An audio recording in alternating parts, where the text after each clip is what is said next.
નમસ્કાર વિદ્યાર્થી મિત્રો, ધોરણ 6 વિષય સામાન્ય જ્ઞાન, ભારતનો ઇતિહાસ, પ્રાચીન ભારત. હવે સિંધુ સંસ્કૃતિ સમયગાળો ઈસવીસન પૂર્વે 3000 થી 1500 સુધી.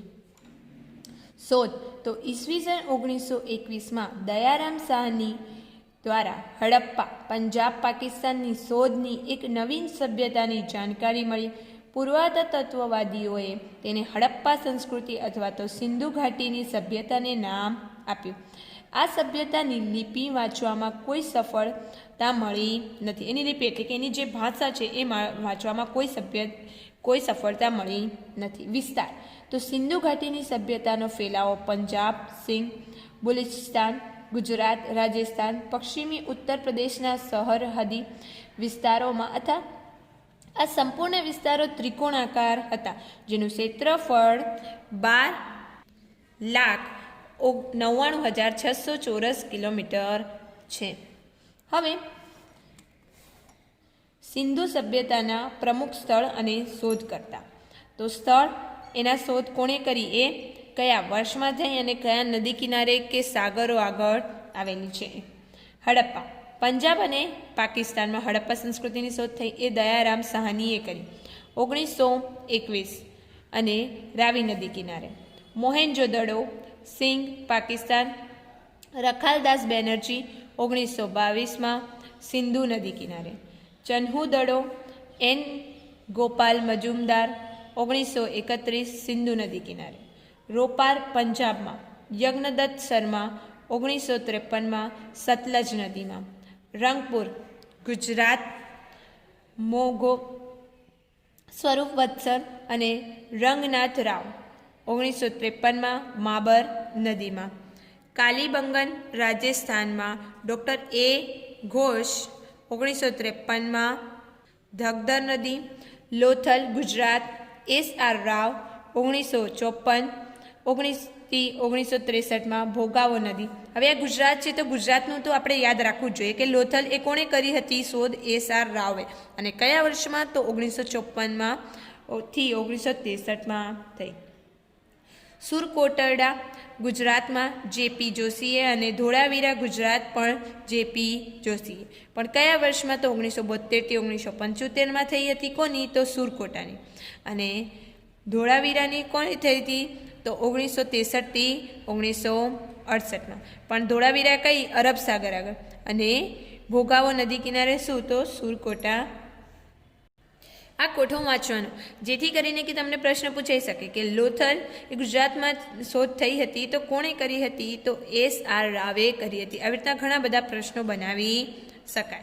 કઈ નદી કિનારે થઈ હતી, તો ભોગાવો નદી કિનારે થઈ હતી.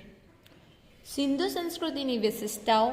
ભારતીય સંસ્કૃતિની પ્રથમ નગરીય સભ્યતા, આયોજનબદ્ધ નગર રચના, ચોખા, જવ, ઘઉં, દૂધ, માછલી અને માંસ મુખ્ય આહાર. આજીવિકાના મુખ્ય સાધનો ખેતી, માછીમારી, શિકાર અને પ્રાણીઓનો ઉછેર. શિવ શક્તિ, પ્રાણી અને વનસ્પતિની પૂજા કરતા હતા. એ લોકો કોની પૂજા કરતા હતા, તો શિવ શક્તિ અને પ્રાણી અને વનસ્પતિની પૂજા કરતા હતા. એમની આજીવિકા એટલે કે કમાવાના જે એમને કમાતા હતા એ ધંધા કયા હતા, એટલે કે કયા સાધનોનો ઉપયોગ કરતા હતા, તો ખેતી, માછીમારી, શિકાર અને પ્રાણીઓનો ઉછેર કરતા, એટલે કે પશુપાલનનો ધંધો. એ લોકો આહાર તરીકે તો ચોખા, જવ, ઘઉં, દૂધ, માછલી અને માંસનો મુખ્ય આહાર તરીકે ઉપયોગ કરતા હતા. એવું પૂછી શકે કે સિંધુ સંસ્કૃતિમાં આજીવિકાના મુખ્ય સાધનો કયા હતા, કે કોની પૂજા કરતા હતા, કે આહારમાં શું લેતા હતા. આ રીતે પ્રશ્ન પૂછાઈ શકે. વૈદિક સભ્યતાઓ. આ સભ્યતાની જાણકારીનો પ્રમુખ સ્ત્રોત વેદ છે. તેથી આ સભ્યતાને વૈદિક સભ્યતા નામે ઓળખવામાં આવે છે. વૈદિક યુગ. વૈદિક યુગના બે ભાગ છે. પહેલું ઋગ્વૈદિક કાળ અને ઉત્તર વૈદિક કાળ. ઈસવીસન પૂર્વે 2500 થી 2000 પૂર્વે સુધીના માનવામાં આવે છે કે ઋગ્વૈદિક કાળ છે. અને ઉત્તર વૈદિક કાળ ઈસવીસન 2000 પૂર્વેથી 700 પૂર્વે સુધી માનવામાં આવે છે. વેદકાલીન આર્યો સમયગાળો ઈસવીસન પૂર્વે 2500 થી 2000. આગમન આર્ય મૂળ ક્યાંના રહેવાસી હતા તે આજે પણ વિવાદાસ્પદ વિષય છે. એવું કહેવાય છે કે આર્ય મધ્ય એશિયામાંથી હિન્દુકુશ પર્વત ઓળંગીને આવીને વસ્યા. વિસ્તાર: આર્યો સૌ પ્રથમ પંજાબના સપ્તસિંધુ પ્રદેશમાં સ્થાયી થયા અને પછી ગંગા યમુનાના પ્રદેશો સુધી વસાહતો સ્થાપી. સિંધુના નામ પરથી યુનાની ગ્રીક લોકોને ભારતના હિન્દ અને અથવા ઇન્ડિયા નામ આપ્યું. વિશેષતાઓ: ગ્રામ્ય સભ્યતા, સભા અને સમિતિ દ્વારા રાજા ગામનું શાસન કરતા. મુખ્ય 3 અધિકારીઓ: પુરોહિતો, સેનાનીઓ અને ગ્રામીણો. સંયુક્ત કુટુંબની પ્રથા પ્રચલિત હતી. એ ટાઈમે સંયુક્ત કુટુંબની પ્રથા પ્રચલિત હતી. સમાજમાં સ્ત્રીઓનું સ્થાન ઘણું ઊંચું હતું. તેઓ પ્રકૃતિમાં તત્વો જેવા કે સૂર્ય, ઇન્દ્ર, વરુણ, અગ્નિ વગેરેની પૂજા કરતા હતા. હવે વેદકાલીન આર્યોમાં કોની પૂજા કરતા હતા? તો સૂર્ય, ઇન્દ્ર, વરુણ અને અગ્નિ વગેરેની પૂજા કરતા. આજીવિકા માટે તો ખેતી, પશુપાલન, પ્રાણીઓનો શિકાર મુખ્ય પ્રવૃત્તિ હતી.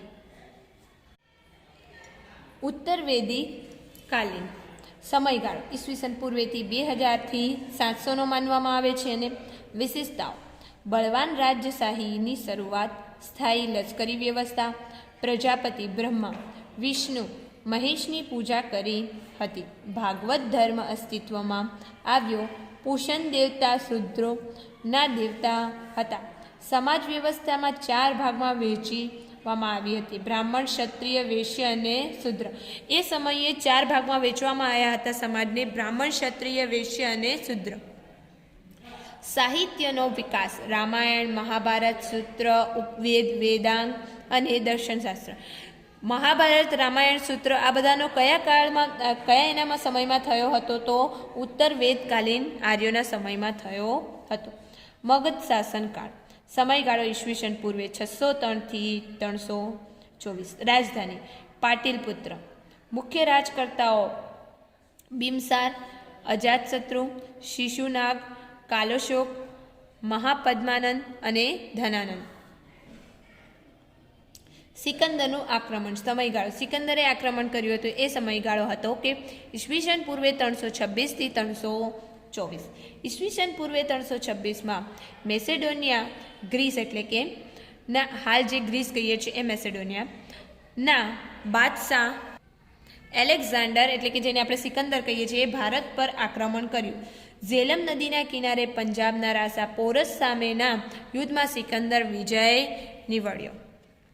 મૌર્ય યુગ સમયગાળો ઈસવીસન પૂર્વે 322થી 285. મૌર્ય યુગની સ્થાપના ચંદ્રગુપ્ત મૌર્ય ધનાનંદને મારીને મૌર્ય વંશની સ્થાપના કરી. વિસ્તાર: ઉત્તરમાં પાટિલપુત્રની હિન્દકુશ અને દક્ષિણમાં નર્મદા, પંજાબ અને સિંધુ સુધી. મુખ્ય રાજકર્તાઓ: ચંદ્રગુપ્ત મૌર્ય, બિંદુસાર, સમ્રાટ અશોક. ચંદ્રગુપ્ત મૌર્ય ચંદ્રગુપ્ત દેશના પ્રથમ રાષ્ટ્રીય રાજા ગણી શકાય. તેની જાસૂસી તંત્ર ખૂબ જ વ્યવસ્થિત હતું. ચંદ્રગુપ્તની રાજકીય સલાહકારો ચાણક્ય, કૌટિલ્ય અર્થશાસ્ત્ર નામનું પુસ્તક લખ્યું હતું. અર્થશાસ્ત્ર નામનું પુસ્તક કોણે લખ્યું હતું? તો ચંદ્રગુપ્તના રાજકીય સલાહકાર ચાણક્યએ લખ્યું હતું. ગ્રીક પ્રતિનિધિ મેગેસ્થીનીસે ચંદ્રગુપ્તના શાસન વિશે ઇન્ડિકા નામનું પુસ્તક લખ્યું હતું. એમણે ઇન્ડિકા નામનું પુસ્તક લખ્યું હતું. આ બધા નાના નાના પ્રશ્નો પૂછાઈ શકે. સમ્રાટ અશોક બિંદુસારનો પુત્ર અને ચંદ્રગુપ્તનો પૌત્ર. સમય ઈસવીસન પૂર્વે 272થી 232 સુધી. ઈસવીસન પૂર્વે 261ના થયેલા કલિંગના યુદ્ધ બાદ અશોકના શાસન પ્રત્યેનો અભિગમ બદલાયો અને તે અહિંસાનો પ્રચારક બન્યો અને બૌદ્ધ ધર્મના ફેલાવો કર્યો અને ભારતનો મહાન સમ્રાટ ગણાય છે. અંતિમ શાસક મૌર્ય સામ્રાજ્યના અંતિમ શાસક બૃહદ્ર હતો. બૃહદ્ર બ્રાહ્મણ મંત્રી પુષ્યમંત્રી શૃંગે તેની હત્યા કરી અને ઈસવીસન પૂર્વે 185માં શૃંગ વંશની સ્થાપના કરી હતી. ગુપ્ત યુગ સમયગાળો ઈસવીસન 320થી 550. ગુપ્ત યુગનો સ્થાપક શ્રીગુપ્ત. મુખ્ય રાજકર્તા ચંદ્રગુપ્ત પહેલો, ચંદ્રગુપ્ત બીજો, વિક્રમાદિત્ય એટલે કે ચંદ્રગુપ્ત બીજો એટલે કે વિક્રમાદિત્ય, સમુદ્રગુપ્ત, કુમારગુપ્ત અને સ્કંદગુપ્ત. વિસ્તાર હિમાલયની નર્મદા સુધી અને બ્રહ્મપુત્રની યમુના સુધી. વિશિષ્ટતાઓ: ગુપ્ત યુગને પ્રાચીન ભારતનો સુવર્ણ યુગ કહેવાય છે. કયા યુગને પ્રાચીન ભારતનો સુવર્ણ યુગ કહેવાય છે? ગુપ્ત યુગને. વિશાખદત્ત, શુદ્રક, કાલિદાસ, વરહામી, ધન્વંતરી વગેરે આ યુગમાં થઈ ગયા. આ બધા કાલિદાસ અને એ શુદ્ર, વિશાખાદત્ત એ કયા યુગમાં થઈ ગયા? તો ગુપ્ત યુગમાં. અંતિમ શાસક વિષ્ણુગુપ્ત ગુપ્ત વંશનો છેલ્લો શાસક હતો. ગુપ્ત વંશનો છેલ્લો શાસક વિષ્ણુગુપ્ત હતો. હર્ષવર્ધન, સમયગાળો ઈસવીસન 606 થી 647. રાજધાની કનોજ. વિસ્તાર હિમાલયથી નર્મદા બ્રહ્મપુત્રની પંજાબ સુધીનો વિસ્તાર. વિશેષતા હર્ષવર્ધન પ્રાચીન ભારતનો છેલ્લો મહાન સમ્રાટ હતો. કુશળ અને મહાન વિજેતા, શત્રુઓની સેવકધર્મી, પાછલી જિંદગીમાં બૌદ્ધ ધર્મના સ્વીકાર્યો અને ચીની યાત્રાળુ હ્યુએન સંઘના શાસનકાળમાં હિંદની મુલાકાતે આવ્યા હતા. તેમણે સંસ્કૃતના નાગનંદ, રત્નાવલી તથા પ્રિયદર્શિકા નામના 3 નાટકોની રચના કરી હતી. તેમણે કયા સંસ્કૃતના 3 નાટકોની રચના કરી હતી અને કોણે કરી હતી? તો એમનું નામ પણ પૂછાઈ શકે. અને ચીની યાત્રાળુ હ્યુએન સંઘ તેના શાસનકાળના હિંદ મુલાકાતે આવ્યા હતા. કોના હિંદ મુલાકાત ક્યારે આવ્યા હતા હ્યુએન સંઘ? તો એ પણ એવી રીતના પ્રશ્ન પૂછાઈ શકે. ચીની યાત્રાળુ હ્યુએન સંઘ એક કોના શાસનકાળ દરમિયાન આવ્યા હતા? વિશ્વના ઇતિહાસમાં યુદ્ધમાં વિજય મેળવ્યા બાદ શસ્ત્રોનો ત્યાગ કરનાર સમ્રાટ અશોક કદાચ વિશ્વના પ્રથમ સમ્રાટ હતા. યુદ્ધમાં વિજય મેળવ્યા બાદ સમ્રાટ અશોકે તેમના શસ્ત્રોનો ત્યાગ કરી દીધો હતો.